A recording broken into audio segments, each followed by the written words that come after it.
Sir ಇಂಡಸ್ಟ್ರಿಯಲ್ಲಿ ಏನಾದರೂ ಈ ಥರದ್ದು ಇದೆಯಾ? ನಮ್ಮ ಜಾತಿಯವ್ರಿಗೆ ಅವಕಾಶ ಕೊಡಬೇಕು, ಅವ್ರನ್ನೇ ಇವ್ರು ಹಾಕ್ಕೊಬೇಕು ಆರ್ಟಿಸ್ಟ್ ಅದು ಅಂಡರ್ ಕರೆಂಟಾಗಿ ಇರುತ್ತೆ ರೀ ಅದು. ಅದನ್ನೆಲ್ಲ ಹೇಳೋಕೆ ಹಂಗೆ ಹೇಗಾಗುತ್ತೆ? ಅದೆಲ್ಲ ಇರುತ್ತೆ, ಅದೆಲ್ಲ ಇದ್ದೇ ಇರುತ್ತೆ. ಎಲ್ಲದರಲ್ಲಿದೆ. ನಮ್ಮ ಇಂಡಸ್ಟ್ರಿನಲ್ಲಿ ಜಾತಿ ಇಲ್ಲ. ನಮ್ಮದು ಆ್ಯಕ್ಚುಲಿ ಕಲಾವಿದರ ಜಾತಿ. ಅದಕ್ಕೆ ನಮ್ಮಲ್ಲಿ ನನಗಂತೂ ಯಾವುದೂ ಇಲ್ಲ. ಅದು ಯಾವ ರೀತಿಯೂ ಇಲ್ಲ. ನಾನು 55ನೇ ವರ್ಷ ಇದು ಇಂಡಸ್ಟ್ರಿಗೆ ಬಂದು. ಬಟ್ ಏನು ಆ ಥರ ಏನಿಲ್ಲ. ಅದು ಕೆಲವು ಸತಿ ಕೆಲವರು ಇರ್ತಾರೆ. ಒಬ್ಬ ದೊಡ್ಡ ನಿರ್ದೇಶಕರಿದ್ರು, ಭುಜದ ಮೇಲೆ ಕೈ ಹಾಕ್ಕೊಂಡು ಹಿಂಗೆ ಅನ್ನೋರು. ಜನವಾರ ಇದ್ದರೆ ಅವ್ರಿಗೆ ಆ ಥರ ಕೆಲಸ, ಇಲ್ಲಾಂದರೆ ಇಲ್ಲ. ಅದು ಹೇಳಬಾರ್ದು, ನಾವು ತಪ್ಪಾಗುತ್ತೆ. ದಾರ ಕಾಣಿಸ್ಬೇಕು, ಯಾವ ದಾರ ಆದರೂ ಇರ್ಬೋದು. ಆ ಥರ ಅದು ಎಲ್ಲೋ ಇರುತ್ತೆ. ಪರ್ಸೆಂಟೇಜ್ ಬಹಳ ಕಡಿಮೆ.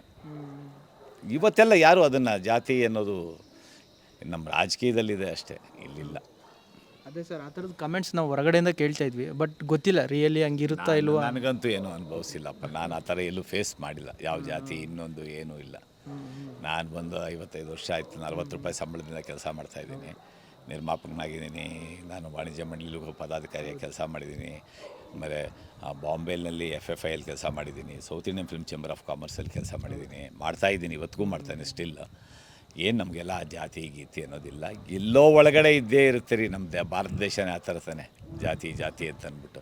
ನೆನ್ನೆ ನಮ್ಮ ಸೈನಿಕರನ್ನ ಯಾವುದೋ ಜಾತಿ ಅಂದ್ಬಿಟ್ಟು ಹೇಳ್ತಾ ಇದ್ದಂತೆ, ಯಾವುದೋ ಯೂಟ್ಯೂಬಲ್ಲಿ ನೋಡ್ತಾ ಇದ್ದೆ. ಎಂಥದ್ದು ಸಿಂಗು ಆಕೆ, ಕುರೇಶಿನ ಉಗ್ರರ ಸಹೋದರಿ ಅಂತ. ಇವೆಲ್ಲ ಹೇಳಬಾರ್ದು, ಬಾಯಲ್ಲಿ ಕೆಟ್ಟ ಶಬ್ದಗಳು ಬರುತ್ತೆ. ಅದು ಮಾಡಬಾರ್ದು ಅಷ್ಟೇ.